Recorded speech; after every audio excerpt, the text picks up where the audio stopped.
Paki Whelan in spirit and soon on the phone. And in her stead, who will be speaking is the one and only Medea Benjamin, who I think most of you know Medea and know of her, and international renowned activist, and has been everywhere around the globe advocating for peace and justice and nonviolence, and supporting all the different popular movements everywhere, speaking truth to power to presidents and to the powerful on Capitol Hill, and just recently was part of a delegation to Iran that Paki Whelan was part of, and which is going to be the subject of our talk tonight. But something came up. The United States government has been, for years, trying to destabilize Venezuela, and now in the process of initiating a coup there. And Cotank and others have, with the consent of the Venezuelan Embassy staff, have been occupying the Venezuelan Embassy for almost 2 weeks, right? Or longer. Almost a month. So, so anyway, Paki is inside the embassy, and if she comes out, she can't get back in.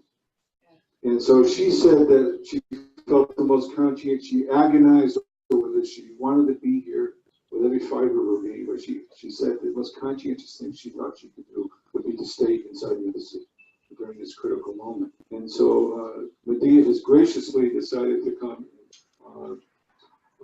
speak tonight. And also, we are going to, if you can get her on the phone now, we are going to hear from Paki live inside the Venezuelan Embassy to get the most recent update about what's happening.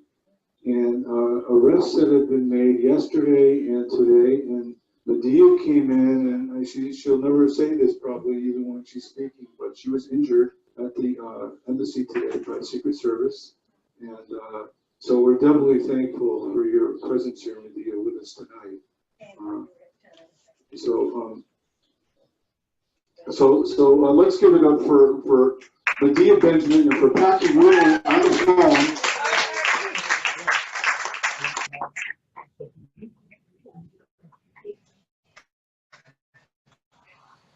So Paki, you're on, and we have our great sound system here, and we'll do our best to amplify your wonderful spirited voice. Well, thank you. I'm so happy that you're here, and I'm so happy that you get to hear Medea, who's got so much more knowledge and wisdom than I do around Iran, and I hope she'll inspire you to come tomorrow and every day after that. And we're here down at the embassy, but right now we've had dinner, and we are because we had good friends who brought us food this afternoon, and we're in for the evening. We just had a part of a discussion with the folks at the New Forum in New York, who came and spoke to us over Skype, and told us, gave us support. And as we all mutually encourage one another as we keep up the various struggles for justice around the world. So you made it seem like it was easy to bring you food tonight. Oh, no, I want you to tell everyone, because I don't know how well people can hear me. But you did an amazing job. You were so creative, you were so clever. And many of us didn't even know you were doing it. Yesterday, you managed to persuade the police officer to do the right thing. But today, you all sent it up in a pulley. You tied a string around the bikes and pulled them up. And subsequently, you tied, and Ariel suffered the brunt of this very angry man. And on top of that, you didn't get justice from the police officer. Well, and I think this is the story. And I was just talking with a friend out of state who said, what we're lamenting what the mainstream media says, and oftentimes our very, very good friends, our liberal and progressive friends, are saying that Guaido was bad, and to say, listen, wait, this is not about him. This is about our government and our opportunity. Imagine to actually stop a coup and to promote the rule of law. So I encourage everybody there, and I know you do this so well, to encourage everybody there to stay informed, to share this with your friends, to let officials know that the will of the people is to have justice, and that's going to happen when the Venezuelan people take care of their own business. It's not ours. It's not the United States government. It's not Mike Pompeo. It's not John Bolton. It's not Donald Trump. And it's not Juan Guaido. He could be part of that conversation, but the U.S. needs to stay out. And the good news is, last week, the attempted coup failed. The coup failed. Now, we can take great solace from that, but know that these are people who are very determined. We're talking about Exxon, we're talking about the United States government, and they're not going to admit defeat after one or two blows. So we have to keep the pressure up and to use every channel we have to keep working for justice for the people and to avoid a coup and to avoid mostly a civil war. So I'm just going to ask if anybody has questions for you while we have you on. Anybody have questions? Yeah. Yeah, Patty, it's Carol Kennedy. How are you holding up? Oh, great. How many people are there with you? Who are still defending and intend to stay and not leave. More people outside where we really need them. And I think Medea can explain to you about the numbers. Okay, thanks. Something about the apostles, right? Something about it was. But the apostles were augmented. There were a few, there were Mary Magdalene and a few other Marys came along. So there was apostles and a bridge club. Any other questions for Bucky? We love you, Bucky. Mary. Yeah, they were blocking the door. I mean, we all got emails to come down, but the opposition were blocking the door, and they were really not even letting you knock or your presence known.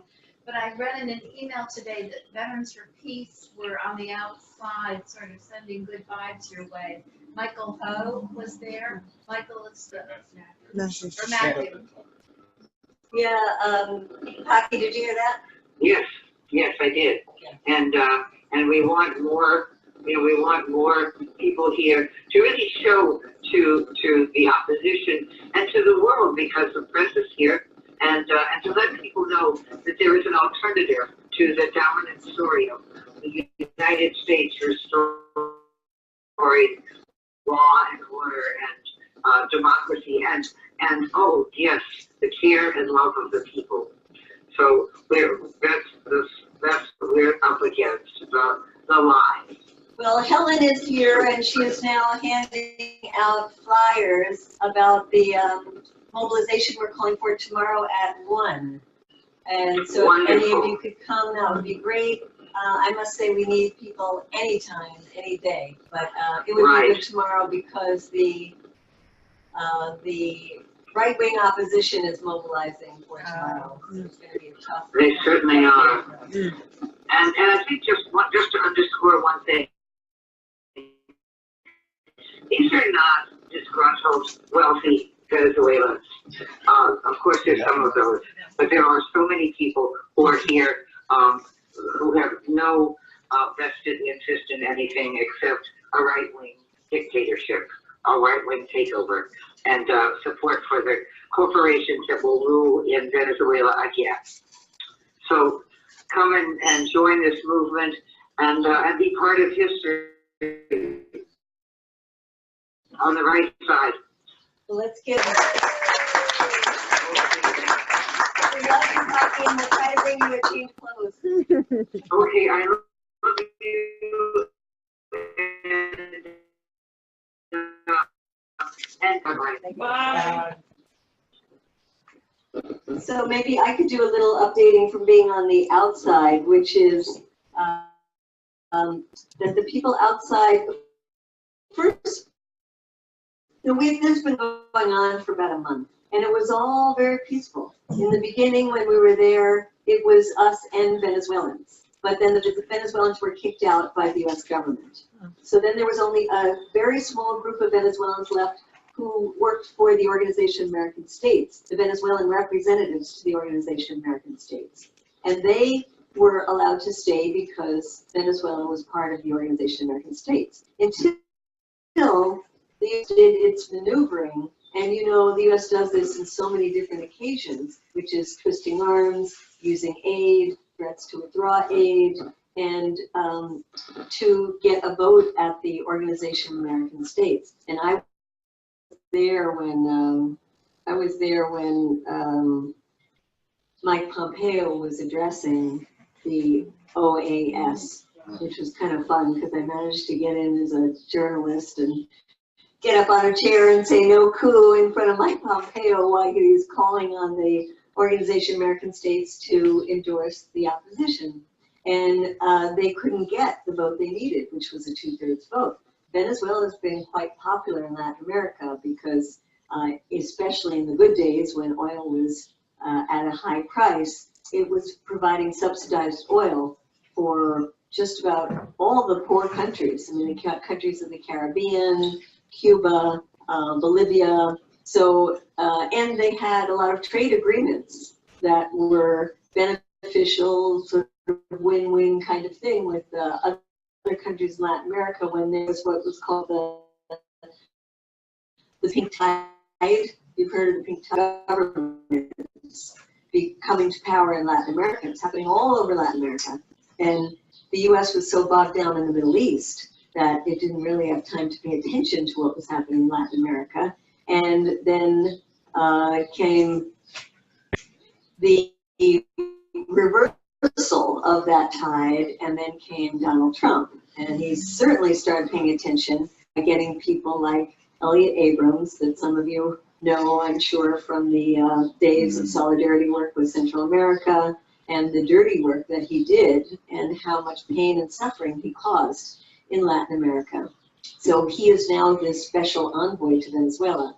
Having a guy like him in there is so dangerous, because you know he will stop at nothing to overthrow this government. And so one of the things that's part of the coup is the economic sanctions that have been imposed that are very, very severe. A report just came out a couple of days ago by Jeffrey Sachs, you know him, one of the most famous economists in the United States, along with the Center for Economic and Political Research here in Washington, D.C., Mark Weisbrod. They put out a report showing that the sanctions have killed upwards of 40,000 people. You might remember the Iraq days when over 500,000 children were killed, and Madeleine Albright saying it was worth it. Well, here we're having similar kind of thing happening both in Venezuela and in Iran, which I'll talk about in a bit. But those economic sanctions took a bad situation, and let's recognize the price of oil just plummeted. Maduro's government made a lot of mistakes economically. There has been a very bad economic situation, and US sanctions just make it so much worse. And then the polarization that the US is fomenting is making it worse as well. And it really has echoes of Iraq. You see the propaganda the US is putting out, to have Mike Pompeo standing up 2 days ago in this attempted coup on May 1st and say that Maduro was ready to get on a plane to leave the country, and it was only the Russians that convinced him to stay. I mean, this is just garbage. And it's just, you know, lies and lies and lies and propaganda. And it really is Iraq redux. And we can't just sit by it and allow it to happen. We're constantly asked, are you supporters of Maduro? And we say, that's not the issue. There's differences. Some here are really good supporters of Maduro. Some people are questioning some of Maduro's policies. But for all of us, it's about stopping a war. It's about U.S. intervention. And I got asked today several times by journalists, is this about the Venezuelan people for you, or is it about U.S. imperialism? And, I say, it's all about the Venezuelan people. It's always about the people. That's why we do this, because we care about the people. And when you see what the U.S. is doing now to create all the conditions for a coup, and that nothing is working inside Venezuela, they're just getting more and more desperate. And they're going to try more and more desperate things. And the reason the embassy is so important is the following. One, the embassy here, the other diplomatic premises are the military attaché buildings. They took those over about a month ago. And they took over the New York consulate. And they announced, the opposition, when I say they, is the opposition announced they were going to take over the Venezuelan embassy. And so we contacted the people in Venezuela inside the embassy and said, can we be there as a protection service? And they deliberated on it for a while, and then they finally said, yeah, things are looking really bad. We welcome you in here. So we called on more and more people. At one point, we had 50 people sleeping there. We had events with over 100 people. We were using it to have educational events every night. All that has changed. But the reason that the embassy issue is so important is because it's really interesting they haven't kicked us out. Think about it. Why haven't they kicked us out? We thought we were going to get kicked out a long time ago, and they were going to let the opposition take it over. And when the opposition took it over in the other place, they came with the full force of U.S. police forces, the Social Security, the Secret Service police. They came with the Metropolitan Police. And, we have been prepared all along for them to come in and arrest us for being in there. So our speculation for the reason that they haven't done it is because the U.S. has an embassy in Caracas. And that embassy there have been negotiations with Switzerland to say, can you be the protectorate of the embassy? And Switzerland has agreed to do it. The U.S. does not want the Venezuelan government to take over its embassy. So there has to be a reciprocal agreement, which would be that another country would take over the embassy here. Sometimes there's real embassies with full diplomatic relations. There's interest sections. You heard of interest sections? Like Cuba, until Obama made full relations, had an interest section. Iran here has an interest section, has no embassy. But that means that a third country comes in and keeps it running so that people can get passports, there's some kind of consular services, minimum kind of things, but just to help the people from that country that are in the United States. So there's a third level. The lowest level is like a protection status. And that means a country will just keep the building empty. And so that's what we're trying. We're like placeholders because we want that agreement to happen so that Switzerland takes the U.S. embassy in Caracas and another country, and Venezuela is negotiating with several countries, takes the embassy here. In the meantime, the opposition, because they've been recognized by the Trump administration, says, wait, we want that embassy, we want it now because we're the government, you recognized us, so give us the embassy. So this has been a real quandary for the State Department, for the various levels of the government to figure out what to do. If they let the opposition take over this embassy, the Venezuelan government is going to feel obligated in this sort of macho way that we're going to have to take over the U.S. embassy. The agreement with Switzerland hasn't happened because it has to be approved by the Venezuelan government. So then if the Venezuelan government takes over the U.S. embassy, the U.S. will treat that as an act of war. And that will be a justification for U.S. invasion. So that's why this is everything we can to keep hold of it, because the longer we can stay there, the longer these negotiations can go on. Because once the Guaido people get in that embassy, everything's over. I mean, they're going to know negotiations. So the situation is dire. It's really bad. I said that we had all these events and things, and it was a really nice collective, and everything going well. We were sleeping on the floor, sleeping on couches, until like May 1st. May 1st was supposed to be the uprising in Venezuela, and it was supposed to be the Guaido representative coming and taking over the embassy. Well, the uprising failed in Venezuela, and Guaido's people came to the embassy, but the State Department did not come with the authorization to let them in. But the Guaido people called in all of their supporters to surround the embassy and be there 24 hours a day. They put up a tent outside, they've encamped themselves, they've got generators going, and some of them, I'm sure, have legitimate reasons to not like the Maduro government. And some of them are nice people. But there are really mean, ugly, nasty, aggressive, undemocratic people there. And we have been undergoing tremendous abuse for the last 3 days. Just going there, who here has been there in the last couple of days? So, you know, and it got worse yesterday and got worse today.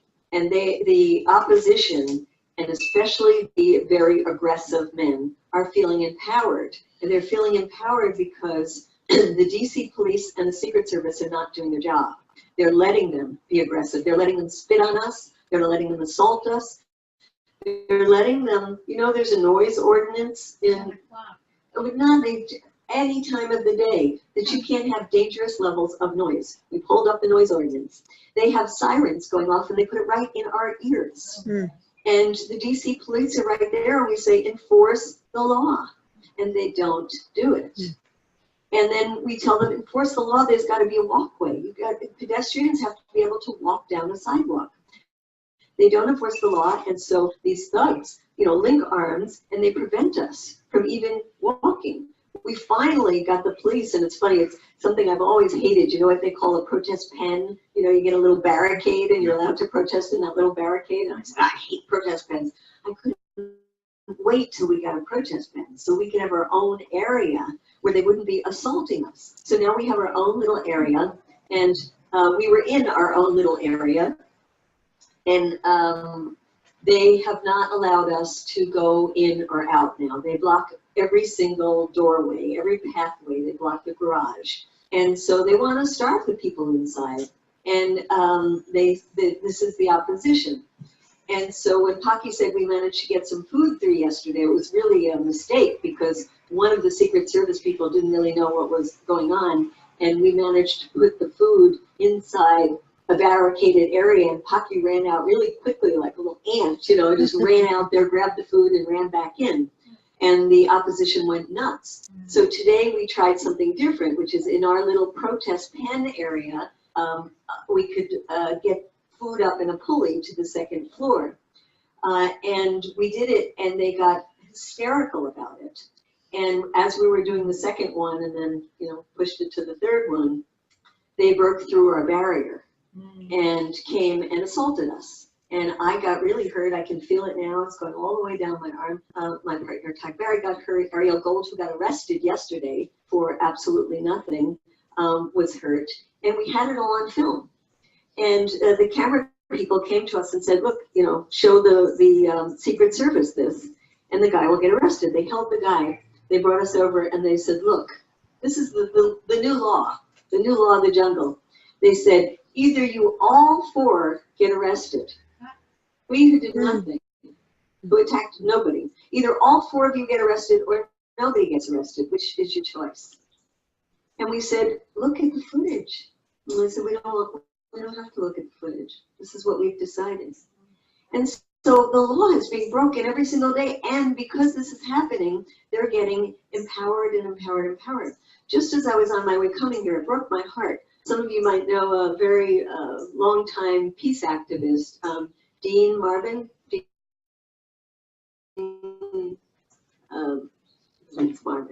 he was coming in. He had lived a couple of blocks away. He'd called people up and asked them what they wanted. And some of them don't have toothbrushes. You know, they didn't intend to stay there. They thought they were going to be in and out. And so he was bringing toothpaste and toothbrushes. And he walked in, and suddenly he's surrounded by a group of goons. And so he's trying to walk and trying to push his way through, and he gets tackled to the ground by the Secret Service. He's a disabled, elderly man, tackled to the ground and arrested. And he is now in jail right now. So this is happening every day to us. And it really breaks my heart to think here we are in Washington, D.C., where there's a progressive government and where there's laws that should be obeyed by the D.C. police. The noise ordinance is D.C. police. Access on the sidewalk is D.C. police. Asking to get somebody arrested for assault is D.C. police. And they don't want to do anything about it. So I just say this because we need people there. We need the presence of peaceful people. We need the presence of religious people. We put out a call the other day for religious folks to come, and some wonderful people from the Black community, like Raylan Hagler, some of you important. So I know that you're all busy, but if you can come anytime this weekend or tell any others, and if you have any access to people we need some political support right now. We need people in the government, both city government, we need people in Congress. We need political support because this is really getting out of hand. And so I'll just end the Venezuela part there by saying Iran right now. And it is part of what this Trump administration, and I would really say John Bolton, is determined to see the overthrow of two governments right now. And that is the Iranian government and the Venezuelan government. So let me say a little bit about Iran, and then we can open it up for discussion on any of these issues. You might all be aware that one of the most, in fact, the signature achievement in foreign policy for the Obama administration was the Iran nuclear deal. And that's a deal that took a long time to negotiate. In fact, it started way before Obama even came into power. And John Kerry, who we might fault in a number of things, did an absolutely incredible job in this negotiation. And they came to an agreement in 2015. And that agreement was signed by Obama, but it was also an agreement with the Europeans, the French, the Germans, the British, the Russians, and the Chinese. It was approved by the UN Security Council unanimously, and it was unanimously approved by the European Union. It had world support. And people in Iran were dancing for joy the day that that agreement was signed. They told us there when we went there, they said it was one of the happiest days of their life. They were out on the street, music blaring, dancing, thinking, this is going to be the end of our suffering because they were already under sanctions. And this means our reintegration into the rest of the world, particularly the Western world. And it's important to note that the Iranians love the United States. No matter what their political views are, they love the United States. When you're there as a tourist, and we were there very obviously as Americans because we had on shirts that said, Americans for peace with Iran, we love Iran, that kind of thing. And so people would come up to us, and there were people who liked their government and people who hated their government. But a couple of things were consistent. So they loved American culture. The young people, many of them speak English because they watch American movies all the time. They love American music. Of course, they love sports. And the very conservative religious folks love America as well. They think it's they have a lot of affinity with some of the religious community that's been going for years, like the Mennonites. Quakers have been going. And I be an American Jew, and they love Jewish people. They do. I mean, the conservatives say we're the same book of God, and we've got the same this and that, and the same all need, and all of this. And secular people talk about how they love Jewish movies and Jewish humor and this and that. So there's a real love for the American people, but they feel so betrayed by the American government, so deeply betrayed when Trump came in and ripped up that Iran nuclear deal, because all the hopes they had just faded, and because they knew they were going to be hard hit economically. There was no relief in sight to them, and they also knew a couple other things.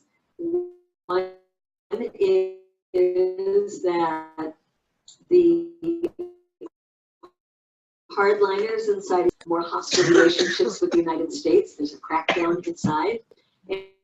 And they knew that it was going to be difficult to continue to make the kinds of reforms that many of the groups inside Iran were trying to make. And when that Iran nuclear deal was ripped up, it also proved that the hardliners were right, because the hardliners had always said, don't trust the United States, don't trust the devil, don't trust them, don't make a deal with them, don't even have these talks with them. Why should we? And of course, they were right, and they were also right in saying, why should we be negotiating around us having a nuclear program? They insisted, by the way, one of the worst visits we had, because we're all like anti-nuke people, they insisted that we go to see their nuclear program that was for medical research. And we said, we don't want to see it, we don't want to go there. And they said, we want you to see, it's for medical research. And they said, why are we being forced to a standard that other countries are not forced to? Why does the US get all the nuclear weapons at once? The Russians have their nuclear weapons. And why, talking closer to the region, why do India and Pakistan get their nuclear weapons? And then, of course, they ask about Israel. And Israel and Saudi Arabia were the two countries that never wanted the US to have a deal with Iran. And so when Trump ripped up the deal, it vindicated these people who said, don't trust the West, don't work with the West, don't lower our national pride by negotiating something that others don't have to live up to. If Israel doesn't have to join any kind of inspection regime, why do we have the most onerous inspection regime in the world, where the International Atomic Energy Agency is certified now 14 times that Iran is still keeping to the deal, despite the fact that the US left.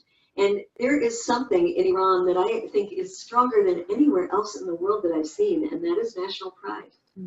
It's an incredibly proud country, maybe to a fault, but they say, we count time in thousands of years. We're a culture that's thousands of years old. You're little babies in the US, but little bullies. But we have thousands of years of civilization. And they don't like being told what to do. And they don't like that the US is now at the height of imperial hubris, when they reimpose the economic sanctions tighter than they've been before, to say to the world, not just the US companies can't trade with Iran. That's not what they're saying, which would be bad enough. They're saying no companies or countries around the world can trade with Iran if you want to use the US dollar, which is the international currency. The SWIFT system, where the international finance goes through something called the SWIFT system. That's all in dollars. So you can't do international financial transactions. You can't do business with any US company if you're going to do business with Iran.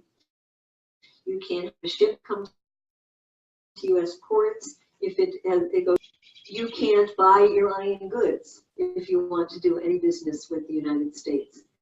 Now, Iran is 80 million people. It's quite a large country. But compare their economy to the US economy, and it's nothing. So if you're a company that's being given the choice of dealing with the United States or dealing with Iran, what are you going to pick?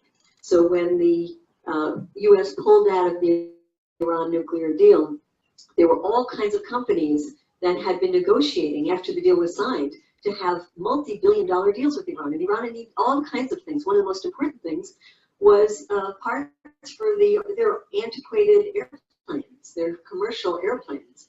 And it was scary, let me tell you, taking domestic flights inside Iran. And people are scared taking domestic flights because their planes are really, really old. And they're very innovative people, but some of the stuff they really just have to import. And so all of these companies that had deals, big deals, multi-billion-dollar deals, Airbus, Boeing had a deal, Renault,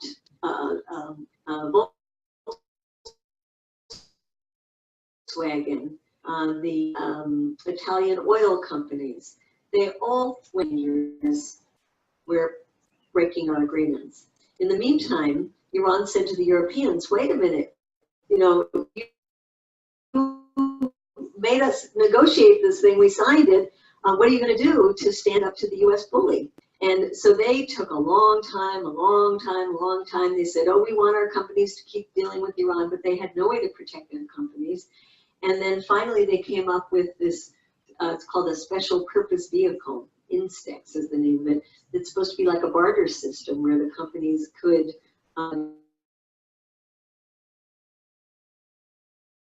do a deal, the money would be held in this special purpose vehicle, and it was not working. It still hasn't even worked. And the other thing is that humanitarian aid is supposed to be exempt from these sanctions, and Iran does produce a lot of its own medicines, but there's like 5 to 10% of the medicines or the ingredients that they don't produce and they need.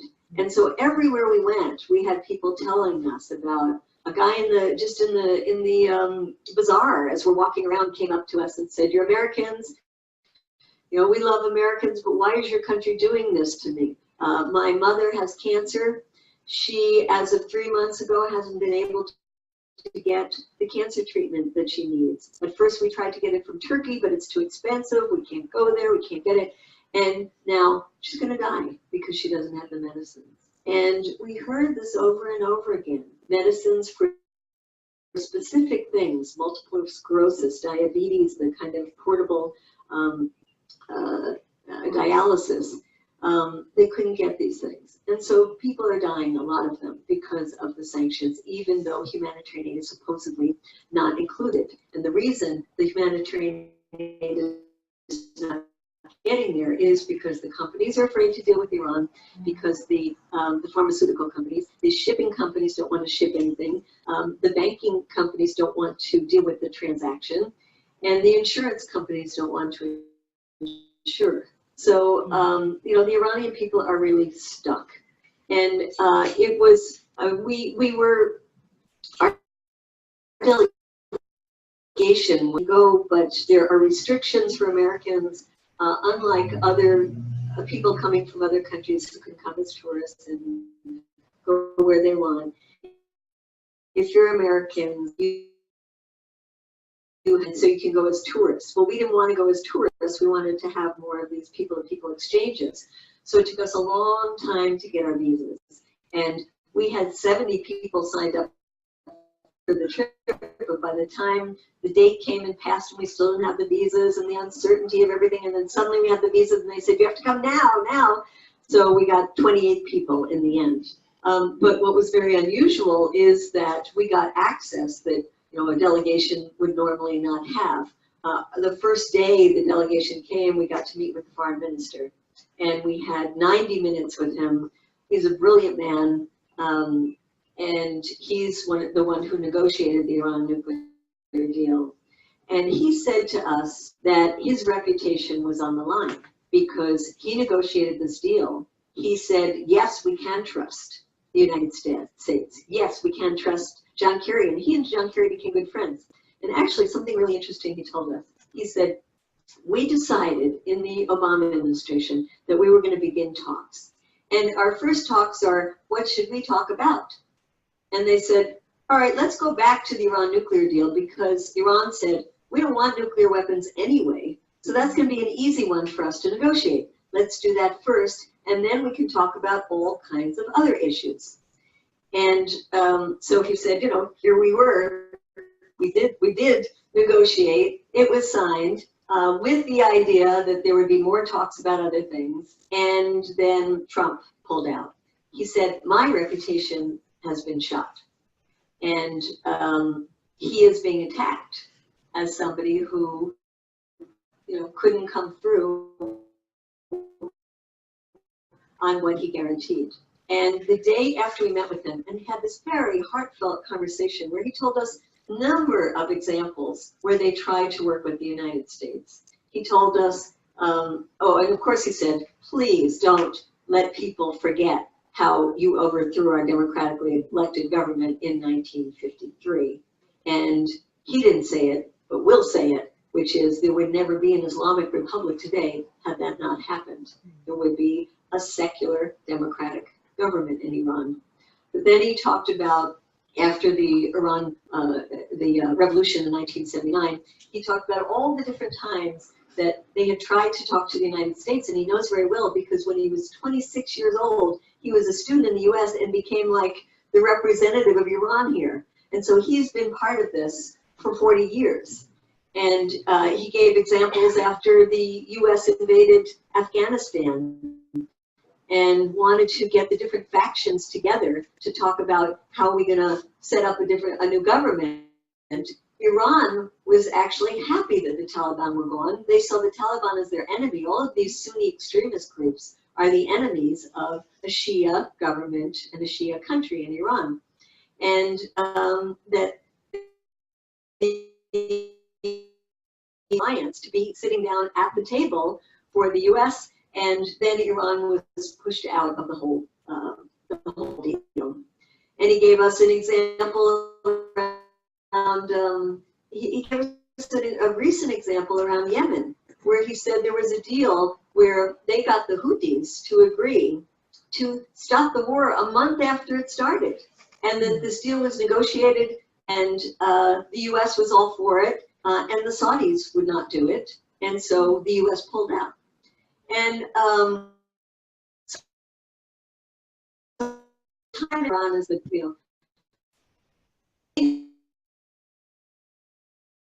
because we could talk about plenty, recognize that the Sunni extremist groups, whether it's the Taliban, Al-Qaeda, ISIS, they're all enemies of Iran. Iran has been fighting them in places throughout the Middle East. If there is a country that should be aligned with the United States in the Middle East, it should be Iran. It certainly shouldn't be Saudi Arabia. And every time you hear a government official say that Iran is the #1 exporter of terrorism first sometimes they say in the Middle East and they often say in the world, you gotta say, stop. It is definitely not Iran. It could be Saudi Arabia. Israel does its fair share, and the US does as well. But it is not Iran. And the way that the US has the alliance, not only with Israel, but the alliance with Saudi Arabia, that's one of the most evil countries in the world.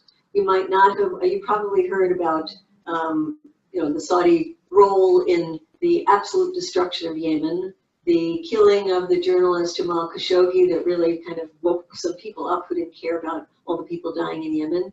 And then more recently, jailing the very women that have been fighting for the right to drive, and the Crown Prince, quote, giving them the right to drive and then putting those women in jail.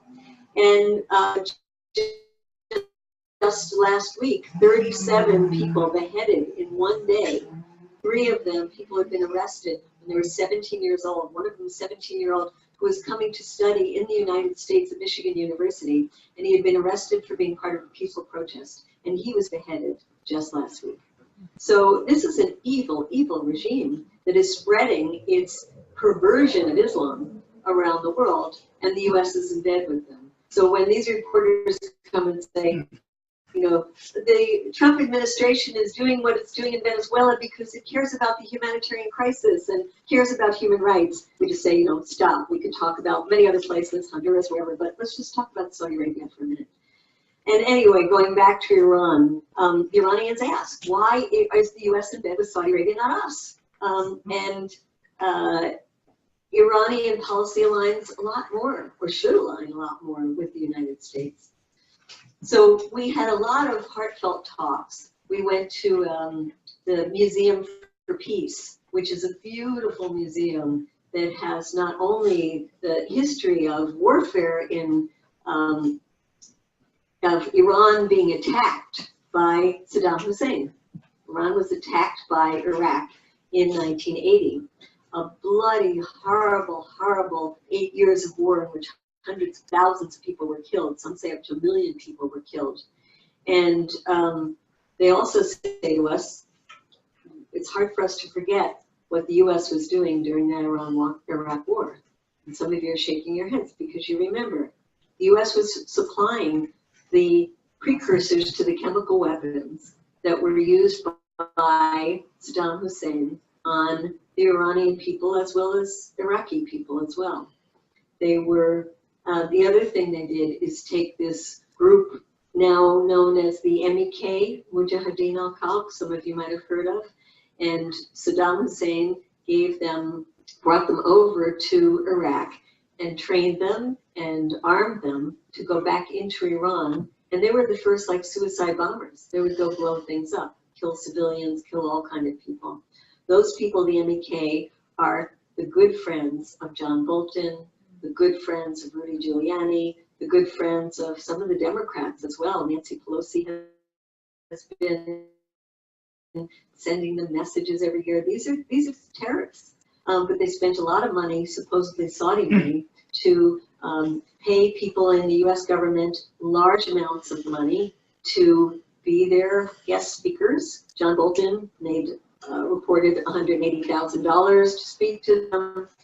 And these people are hated inside Iran by just about everyone, because even people who really dislike the Iranian government see them as traitors, see them as terrorists, and say they are not fit to be any kind of alternative to the present government. And so the last thing I want to say before we open it up is that for Iranians that are looking at their own government and many things they want to change, we met many people. It's kind of funny, in one place, people feel open to talk to you about whether they like the government or not, in front of the minders, and even the minders. The people, you know what a minder is? Like somebody from a tourist group, like who has to stay with you all the time. We became such close friends to our guides, nicer word. And they were telling us all the things they don't like about their government. They don't like that women have to wear a headscarf. But you know, two things. One, in Saudi Arabia, they have to totally cover up, not just a headscarf. And two, the headscarves now are like totally falling off their heads. Women have so turned it into a protest sign, actually, that it's quite remarkable. But they say people are openly complaining. We went to one roadside shop as we were going out of town to go to Isfahan and Shiraz and Persepolis and some of these just amazing old, beautiful, beautiful places. And in one of the roadside shops, there were all the books of Donald Trump translated into Farsi. The books of Donald Trump in Iran. We said, wow, that is really strange. So I saw a guy who was there buying the book, and I said, you know, why are you buying this book? And he said, I like Donald Trump. And I said, why do you like Donald Trump? He says, because I think he's going to get rid of this government. And he said it totally openly, totally there, you know, to me as an American, which says something that there is some openness and some play and some levels of freedom, whether they hated their government or didn't. It was not what that gentleman said. The message we got is, we are looking around the rest of the Middle East, and we see if our government were overthrown, it would be chaos. We might not like our government, but we don't want to be like Syria. We don't want to be like Libya. We don't want to be like Iraq. We don't want to be like Yemen. They say, show us a good place. There's nothing that good that comes right now at this present time of overthrowing a government in the Middle East. And so they say it's much better for us if we can work, as we've been doing for 40 years, to reform our own government, to try to get rid of a lot of the corruption that's there, to try to lessen the power of the clerics. We also went into the Iranian parliament, which was fascinating. We got to meet a number of parliamentarians, including the ones that are designated exclusively for religious groups. Like the Jewish community has a representative, the Assyrian community has a representative, the Christians have a representative, and Zoroastrians. Yeah. Yeah, have a representative. The Baha'i do not have a representative. No, in fact, they are discriminated against. But they told us that we are constantly trying to make reforms in our government. There are now more women in the parliament than there are clerics, which they thought was a very good sign, moving in the right direction. And so many people told us, we are moving. This is not a static situation like in Saudi Arabia. This is a more malleable society, except when we are under the thumb, under the boot of the United States. And they say it will be total chaos here, and maybe that's what the US wants. That's what they think. And they say, we certainly think that that's what Israel wants, because we're a big country. We're an 80 million people country. They want to see us divided. They say the US for a long time has been giving money to the different ethnic groups, and there are lots of ethnic groups inside Iran. And they're saying they're trying to foment. In Iran, I told you there's this tremendous sense of nationalism. They're trying to break that up, just like the US fomented the Sunni Shia divisions in Iraq. They're trying to get people to feel more Iranian. When I was in Congress, I go to Congress all the time. One day we had a peace with Iran, called me over and they said, what do you mean peace with Iran? We said, yeah, we don't want to go to war with Iran. And they introduced themselves, and there were all different ethnic groups in Iran, and they were all here, invited by USAID, US government, NED, National Endowment for Democracy, and they were all being groomed, and really groomed to be more tied to their ethnicity than to the country. And so what people would say is they want this country to break up. They want us not to be a strong country in the Middle East. They want us to be a weak country where we're all fighting among ourselves.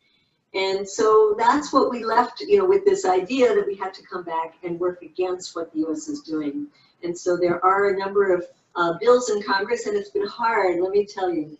It's not just the Republicans who are rabid against Iran, and they're really doing it at the behest of Israel and, to a large extent, Saudi Arabia as well. But there are a lot of the Democrats as well that are as bad on Iran. It's hard to find anybody who will stick their neck out on Iran. And thank goodness Bernie Sanders is one of the ones who has been doing that. There are two different bills in Congress right now, just like there are bills around Venezuela. There are similar ones that say the Trump administration does not have authorization to go to war without congressional approval. And that's about as good as we're going to get at this point. And so we're working for those bills in Congress, and we need to get a lot more support than they have right now.